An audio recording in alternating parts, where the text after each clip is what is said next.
Nagpipicturan tayo. Opo. Gagawin mo ba ngayon?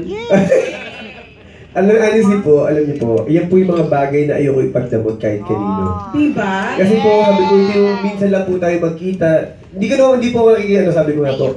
Ayokong, wala naman rason para makipaglokohan o plastikan. Alam niyo po, lahat po kayo na nandito. Kung natatandaan niyo po, sabi ko, noon, isang beses lang ako nag-celebrate ng birthday ko. Sabi ko, gusto ko lahat ng mga taong naging parte ng buhay ko sa industriya na ito, sa trabaho ko to, gusto ko kasama ko sila. At every time na nagkakaroon ako ng achievement, sabi ko, gusto ko kasama po kayo. Hindi po dahil sinasabi ko dahil kaharap kayo. Kasi po, hindi ako mabubuo kung wala rin po kayo. Lalong-lalo na po yung mga taong nandiyan na nagsisimula po at walang-wala po ako. Kaya sobra po talaga ako nagpapasalamat. Kaya po, sabi ko nga po, bakit ko naiisip na magpasalamat, mag-Thanksgiving? Sabi ko, para maibalik ko naman. Di ba sabi ko nga po nung huling press ko namin sa Beauty and the Bestie, nagpapasalamat po talaga ako sa inyo kasi lagi po kayo nandiyan para po suportahan ako sa bawat proyektong ginagawa ko. Kaya sobra po ako nagpapasalamat po sa inyo lahat.